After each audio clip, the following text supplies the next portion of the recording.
আবারও আপনাদের সাথে দেখা হয়ে গেল। অনেকদিন ধরেই দরদ দেখার জন্য খুব উদ্গ্রীব হয়েছিলাম। আপনারা দেখেছেন তো দরদ? ভালো লেগেছে? চরিত্রটা ভালো লেগেছে? এখানেই সার্থকতা। চরিত্রটা যে অ্যাটলিস্ট ভালো লেগেছে, আমারও খুব ভালো লেগেছিল যখন আমি মামুনের কাছ থেকে গল্পটা শুনেছিলাম প্রথম। শেষের দিকে আমারও মনে হয়েছে বাহ, খুব চমৎকার স্টোরি। দরদ আসলে খুব দরদের একটা সিনেমা।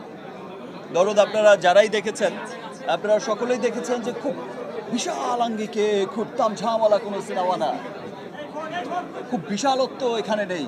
কিন্তু ছবি দেখতে দেখতে দেখতে ছবির শেষ সময় যখন চলে আসে, মনের অজান্তেই কিন্তু চোখের কোণে পানি জমে যায়। মনের অজান্তেই সবার এত ভালো লাগা তৈরি হয়ে যায় দরদের প্রতি। সো গল্পের ডে 1 থেকে আজকের দিন পর্যন্ত আমরা দরদকে দরদ দিয়েই ভালোবেসেছি, এবং দেশের মানুষও এই প্রতিকূল অবস্থার মধ্যে, আমি খুব অবাক হয়ে গেছিলাম। আমি তখন ছিলাম না, আমি আমার বরবাদ সিনেমার শুটিংয়ে মুম্বাইতে ছিলাম। আমি যখন শুনলাম, আমার এতটা এক্সপেকটেশন ছিল না। যে আপনারা জানেন যে বিভিন্ন কারণেই হয়তো মামুন তেমন একটা পাবলিসিটি করতে পারেনি, প্রচারণায় তেমন খুব একটা আহামরি কোনো কিছু করতে পারেনি, ঠিক সময় মতো চেষ্টা করা সত্ত্বেও অনেক কিছু দিতে পারেনি। কিন্তু সবাই খুব চেষ্টা করেছে, মামুন খুব চেষ্টা করেছে, আমার প্রোডাকশন টিম খুব চেষ্টা করেছে। এত চমৎকার একটা সিনেমা কেন প্রেজেন্ট করবে না চমৎকার করে? আমরা সকলেই খুব শঙ্কিত ছিলাম যে দেশের এই সিচুয়েশনে আসলে সিনেমা দেখার মুডে মানুষ কতটা আছে, বিনোদনের জন্য মানুষ কতটা উদ্গ্রীব হয়ে আছে, বা সিনেমা দেখার দেখতে কতটা আসবে বা কেমন লাগবে। বাট আমি যখন শুনলাম বা আমি দেখলাম পরের দিন সোশ্যাল মিডিয়াতেও যে ফার্স্ট ডেতে 2024-এর হাইয়েস্ট কালেকশন, হাইয়েস্ট ওপেনিং ছিল হচ্ছে দরদের। সো এই বিষয়টা কিন্তু 2024-এর হাইয়েস্ট ওপেনিং মাল্টিপ্লেক্সে ছিল দরদের, সিঙ্গেল স্ক্রিনে তো ছিল ইনশাল্লাহ।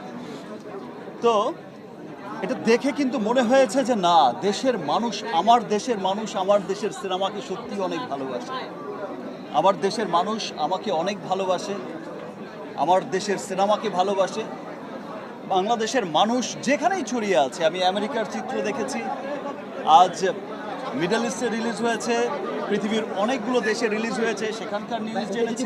সেই স্বপ্নের পথে মূলত হাঁটা স্টার্ট হয়েছে আমার 2 বছর আগ থেকে, কোভিডের পরবর্তী। আপনারা সকলেই জানেন যে প্রিয়তমা থেকে হাঁটাটা স্টার্ট হয়েছে সেই গ্লোবাল মার্কেটের দিকে, এবং যত দিন যাচ্ছে গ্লোবাল মার্কেট কিন্তু আমরা অনেক এগোচ্ছি। আমরা কিন্তু আফটার প্রিয়তমা, রাজকুমার পর দেখলাম তুফানের পর দেখলাম দরদ। এখন গ্লোবাল মার্কেটে কিন্তু আমরা ডে বাই ডে খুব রিচ করে যাচ্ছি।